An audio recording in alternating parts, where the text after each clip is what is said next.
সুপ্রিয় দর্শক আসসালামু আলাইকুম, কেমন আছেন সব? আশা করি আল্লাহর রহমতে ভালোই আছেন। চলে এলাম আজকে একটা নতুন রেসিপি নিয়ে। চলুন তাহলে দেখেন আজকে রেসিপিটি। আজকে বানিয়ে নেব মশলাদার মাখনা রেসিপি। এরকমভাবে মাখনাগুলো ভেজে নিলে খেতে কিন্তু দুর্দান্ত স্বাদের হয়, মুখরোচক। এটা বাচ্চাদের জন্য অত্যন্ত উপকারী, আর বড়দের জন্য এটা ওয়েট লসের জন্য খুব ভালো। এটা এরকমভাবে মাখনার উপরে যে খোসাটা থাকে, এটা মোটা একটা খোসা, শক্ত অংশ, সেটা এরকমভাবে ফেলে দিতে হবে। এরকমভাবে সবগুলো ফেলে নিয়ে এটা ভাজা থাকে, বালিতে যখন ভাজার পরে এটা অনেকটা নরম হয়ে যায়, খেতে কিন্তু ততটা ভালো হয় না। তাই এটাকে শুকনো খোলায় এটাকে কড়াইয়ের মধ্যে এটাকে তেল ছাড়াই কিংবা ঘি ছাড়া এরকম ভেজে নেওয়ার পরে এটা রেখে দিলে এয়ারটাইট কন্টেনারে এটা কিন্তু অনেক দিন পর্যন্ত ভালো থাকে। এটা এরকমভাবে খাওয়া যায়। আবার এটা কিছু মুখরোচক করার জন্য এটা একটু ভেজে নিতে হবে। এরকমভাবে আমি একটু বড় কড়াইয়ের মধ্যে দিয়ে দিয়েছি বেশ কিছু পরিমাণে। এটা এখন মোটামুটি 10 থেকে 12 মিনিট মতো এটা আমি মিডিয়াম টু লো হিটে উল্টে পাল্টে এরকমভাবে ভেজে নেব। এটা ভাজতে ভাজতে কিন্তু হালকা তাপের মধ্যে এটা বেশ ক্রিপসি মুচমুচে তৈরি হয়ে যায়। এটা খেতে তখন ভালো লাগে।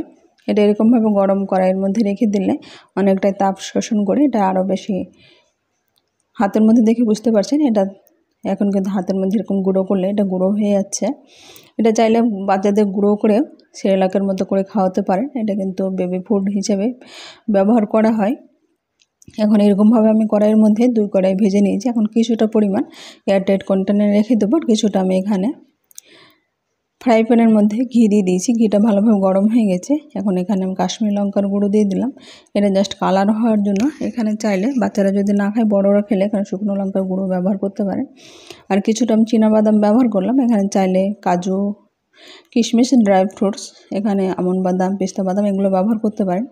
এখন ঘিটা আমি এরকম গরম করে নিই। চীনাবাদামটা আগে থেকে ভাজা ছিল, তাই এখানে একটু কিছুক্ষণ আমি ঘিয়ের মধ্যে এটা ভেজে নিলাম। এখন এখানে আমি কিছুটা পরিমাণ ম্যাগি মশলা ব্যবহার করলাম।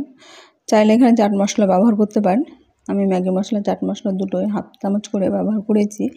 এখন এর মধ্যে মাখানোটা দিয়ে এরকমভাবে আমি নেড়ে চেড়ে মশলাটা ভালোভাবে মাখিয়ে নেব। এখানে চাইলে আপনারা ঘিয়ের পরিবর্তে বাটারও ব্যবহার করতে পারেন। এর মশলাটার মধ্যে ভালোভাবে আমি মাখিয়ে নিচ্ছি। মশলাটা সব জায়গায় লেগে গেলে কিন্তু এটা লবণ ঝাল একটু বেশ ভালো মুখরোচক হিসেবে চায়ের টাইমে, সকাল সন্ধ্যা এরকমভাবে আপনারা যে কোনো সময় মাখানো এরকম ভেজে খেতে পারেন। খেতে কিন্তু দুর্দান্ত স্বাদের হয়। আমি এখানে চাট মশলা আর ম্যাগি মশলা ছাড়া এখন লবণ দিয়েছি, সাদা লবণ যেটা, সেটা দিয়েছি। এখন এখানে আমি দিচ্ছি কিছুটা বিট লবণ। বিট লবণটা দিলে টেস্টটা আরও বেশি ভালো হয়, তাই বিট লবণটা দিলাম। বিট লবণটা দেওয়ার অবশ্যই চেষ্টা করবেন। এখন এরকমভাবে মশলাটা আমি সবগুলো ভালোভাবে লাগিয়ে নেব। মশলাটা লাগিয়ে কিন্তু বেশি দিন এটা খাওয়া যায় না। এটা প্লেন রাখলেই এটা বেশি মুচমুচে হয়ে থাকে। মশলা লাগলে তাড়াতাড়ি নেতিয়ে যায়। তাই এখন যতটা প্রয়োজন ততটা এরকমভাবে মশলা দিয়ে মেখে নিয়ে যে কোনো টাইমে এরকম খেতে পারেন।